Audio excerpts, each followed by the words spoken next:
Spoiler alert, spoiler alert, if you're gonna watch this, you're gonna know the whole movie. The whole thing. You have been warned.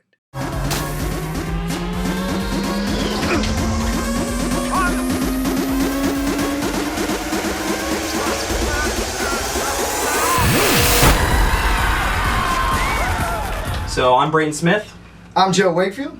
I'm Kyle H. Benjamin. And I'm Cameron Gates. This is the F&M Movie Review Show. Hey. Hey.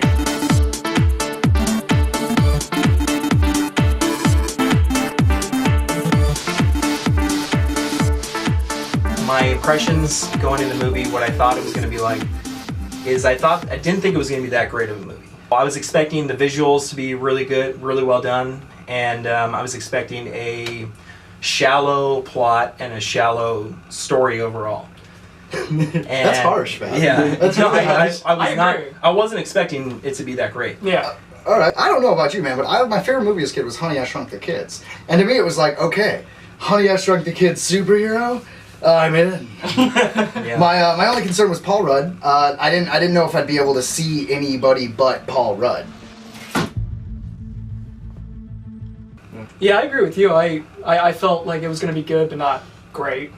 You know, Paul Rudd did concern me too, as well as Michael Douglas. I was like, why is he in here? It turned out really good though. They were really funny though. Like, really funny. We're not there yet. We're not there yet. My first impression is that I thought it was going to be too funny at first. Like, they were going to be focusing more on the comedy more than the action, like a normal Marvel movie. But I thought that after going into it, it had a really good balance of it. You need to be skillful, agile, and above all, you need to be fast. Now dive through the keyhole, Scott. You charge big, you dive small, then you emerge big.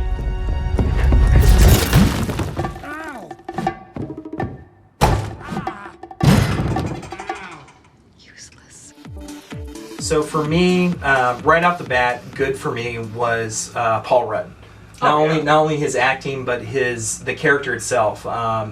So I thought that he was surprisingly relatable. Like at least for the Marvel universe, he was an everyman. Do you guys remember that, where he's basically training in their house And to he get kept shooting better? up out of the ground. Yeah, that to me was the best segment, because it was not only a traditional montage where you had the progression and he's getting better and he's failing at certain things, but they added in, it was basically a superhero montage meets a heist movie. Yeah. And 'Cause that to you're me gonna was need very a montage. Yeah. Montage. That to me was very, very original, and I appreciated that. It never felt to me like we were watching a superhero movie. It felt like we were watching a heist movie, but it was super science fiction heist movie. Another good thing about it was the supporting cast was really Oh good. God, yeah. Especially Evangeline Michael. Lilly. Evangeline. I love Evangeline Lilly. Oh yeah, yeah. She was great actress. fantastic. She was great. When your small energies compress, so you have the force of a 200-pound man behind a fist 1/100 of an inch wide, you're like a bullet. You punch too hard, you kill someone. Too soft, it's a love tap. In other words, you have to know how to punch. I was in prison for 3 years. I know how to punch. Show me.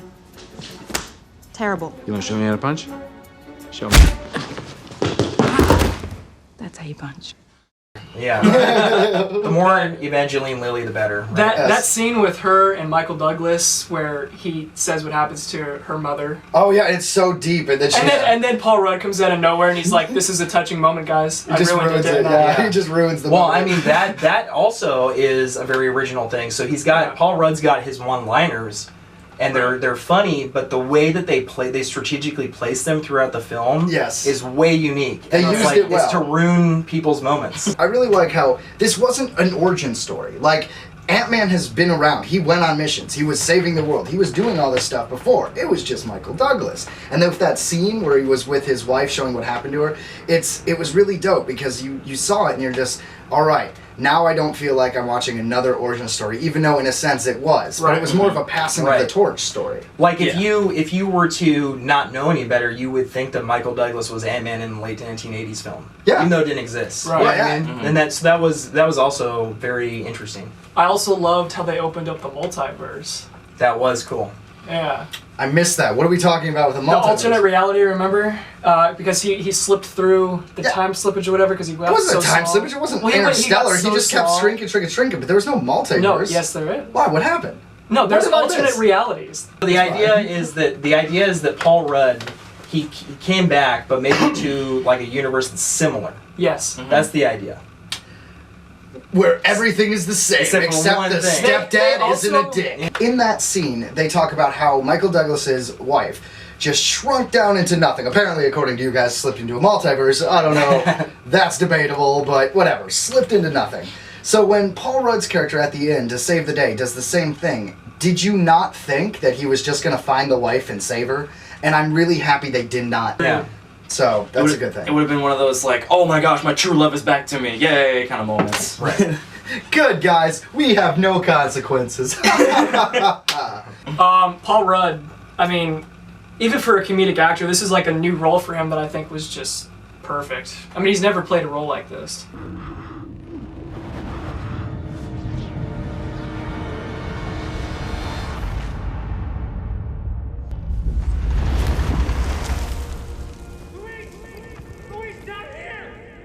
It's a trial by fire, Scott. Or in this case, water.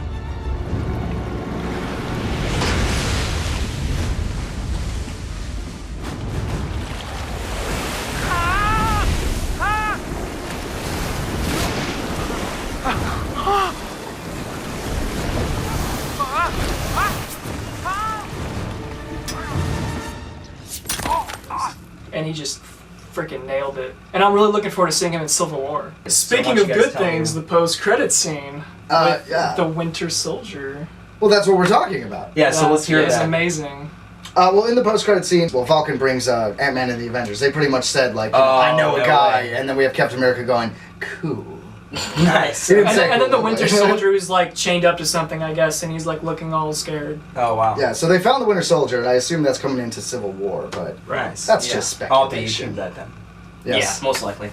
I would say the best thing for me was the supporting characters, like his group, his little small group that he got after he came out of jail. Those guys, every time they were on screen, I laughed my ass off. Michael Pena, yeah. Oh that my guy's- gosh. Thank you for the coffee, ma'am. It's not too often that you rob a place and they get welcome back. I mean, because we just robbed you. You know that he was arrested for stealing a smoothie machine, right? 2 smoothie machines. But he works with a lot of Oscar winners, you know what I Yeah. mean? Like, he's done a lot of work. Yeah. He's really funny, but he's a real good actor. Yeah. He actually started, the first time I saw him in anything, he played a pretty serious role, although he did have some comedic aspect of the show, but he was actually in that show, The Shield. Mm-hmm. He Oh, was yeah. like a detective in The Shield. Yeah. And Man, I haven't seen that show in he forever. faced off with Big Mackey and everything, so he's got a wide Range, right yeah. on.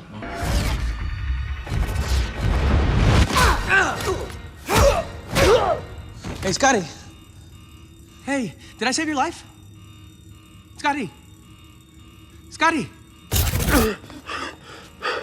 Thank you, Luis. Hey, are we the good guys? Yeah, We're the good guys, right? yeah, we're the good guys. Feels kind of weird, you know? Yeah, but we're not done yet.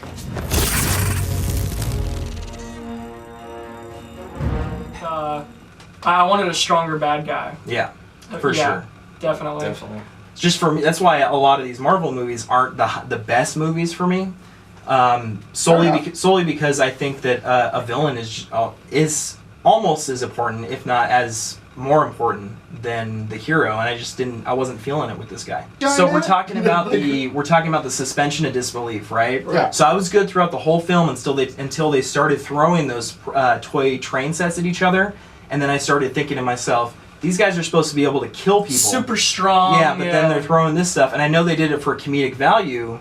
At least, that's one of the main reasons. But to me, I started thinking about, wait a second, wouldn't these guys be doing something more than just throwing toy trains at I each feel like other? if they threw a toy train, it would like go through the roof. Yeah, Yeah. exactly. Because they're that strong. Right. So, I mean, let's just assume that they just were purposely like, all right, this is what we're doing. It's toy train time. We don't want to Yeah. fuck up the house. Sure. Is another thing is that those little main train cars were only made out of plastic. So even if you did throw it like really hard, but like even though going back to It what would you're break saying- before going through. Exactly. Right. So it wouldn't do that much damage. I mean, that's a fair negative. Yeah, that's I mean, good. I actually didn't think about that, but you're right. That does make a lot of sense. So, I was very bummed out that he started this like relationship with Antony, right? So his aunt that flies, that his mount. Antony! Oh yeah. And I like to me, it was kind of just like it wasn't fleshed out enough. I feel like I wanted more personality from Anthony, and you don't really see his face or expressions. Yeah, I know it's like they need like one scene where he's like petting the ant. Like to go back to Honey, I Shrunk the Kids. Right. They had the ant and they fed it. Yeah. They were friends with the ant for a long time before the ant unfortunately died. Yeah. And you were upset about that sad puppet ant that was just like. Yeah, you know? absolutely. I was, and to me it was just I knew he gets killed, you know, and it's just like, what do I care, you know? Well, I wanted it. They moved past it really quickly. They were just like, no, you're a dick for that. That was all right. Right. Yeah. It was just an afterthought. I also wasn't too crazy about the Russian guy. I didn't like that Russian guy either. I was fine with sidekick. I was fine with T.I. Oh, yeah. Me too. And then Michael Pena. Yeah, it was I great. was fine with them, but the Russian guy was like, okay, a lot of his humor was a little dry, and he didn't deliver his lines. He felt like he was a character out of Grand Theft Auto 4. Not to kill the old lady. She still throw the jewel into the oceans. Right. Yeah. Like, you're just like, all right, it's that guy. Cool. Right. Yeah. Nico. Yeah. He's a stereotypical guy. I will say though, overall, I did like the movie, but I did think the middle got a little slow. Not a lot slow, just a little slow. There was just some slow parts that happened. I thought the montage was good, but I thought before and after the montage, there was just a lot of, we gotta do this, but I want to do this, but he's gonna do this, but all right, we should do this. Who's gonna do this? But what if he finds out? Then we gotta do this. And then it was just like, all right, you guys, you've circled around this for like 10 minutes. Can we just get to it? There was a little bit too much exposition for sure. Also, the whole shield thing got me a little. What are you talking about? I mean, not shield, Hydra. Remember one of the lead guys in the beginning, and all of a sudden he's Hydra all of a sudden. He wasn't Hydra. He was a military defense people that used to be head of S.H.I.E.L.D. The other guys that were with him were Hydra. Yeah, but still, they it were was together. a little like. Yep. The point is, the character was nuts, and he was going to sell this technology, his suit, or the yellow jacket, to anyone. The point is, he didn't give a crap. That was what that was. Yeah, I don't know. Also, another thing with the villain is, did anybody notice that, to me, he was a bit too predictable? Like, he was a stereotypical villain from the Marvel Universe. You know, for the whole Mm-hmm. time, you know, you think the good guys are one step ahead. And I'm thinking to myself the whole time, okay, he obviously knows this You is definitely know he knows this is happening. Yeah, and overall, I'd say that the film was actually rather predictable. It was the entire thing. But that doesn't necessarily mean it's a bad movie, because some predictable movies, like, I like the ride. Just do the predictable thing in a little bit of a unique way. I don't know. Yeah. Agreed.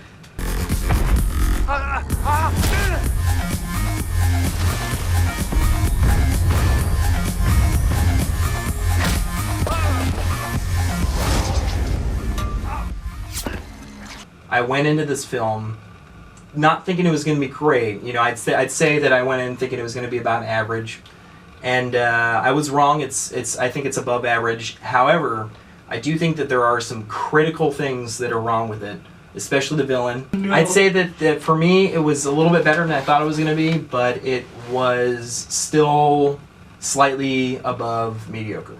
It wasn't a great film. I'm going to say it was a very good film, and it was actually on one of the better of the Marvel films. Agreed. I would put it in the top 5 Marvel films. Agreed. Granted, there's only, like 10 or 11 Marvel films, but still, 12. it's 12. 12? There's 12. Yeah, so I really enjoyed it overall. I do think it was kind of slow in the middle at times.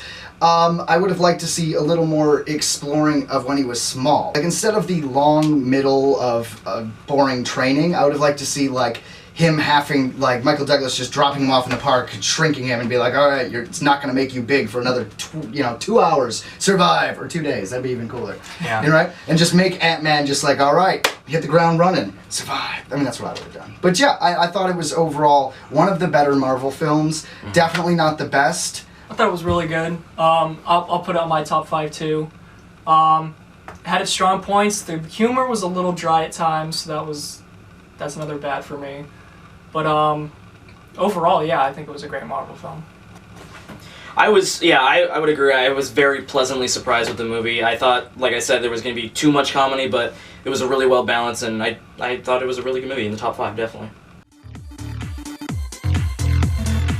So I am going to give Ant-Man a 3 out of 5. Ooh. While it's not very high of a 4, it's got to be a 4, because I feel like it's better than a 3, and so I got to give it a 4. A mediocre 4. A mediocre 4. Low end 4. You've just made it 4 by the skin of your teeth. Okay. You got it. I'm gonna give it a 4 out of 5. Same here. Definitely solid 4. Right on. Cool. Okay. So, I'm Joe Wakefield. I'm Kyle H. Benjamin. I'm Cameron Gates. And I'm Braden Smith. Thanks, guys, for watching the Fuzz and Malloy Movie Review Show.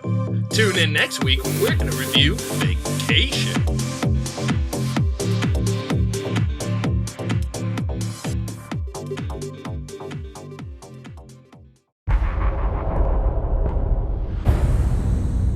Imagine a soldier the size of an insect.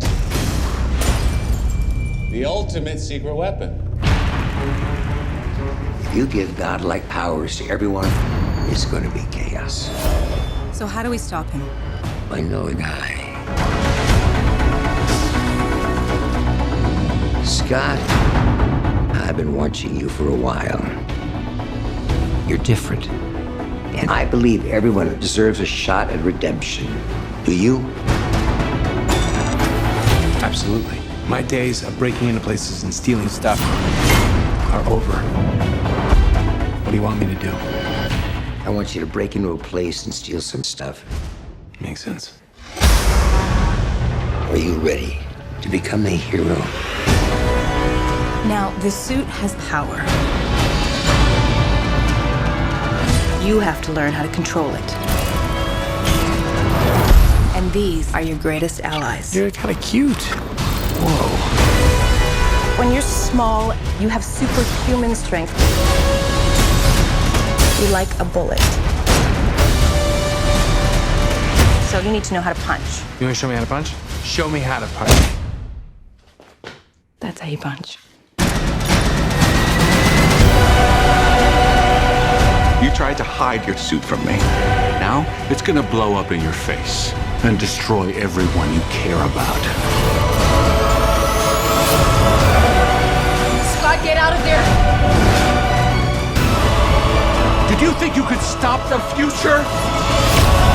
You're just a thief! No. I'm Ant-Man. I know. It wasn't my idea.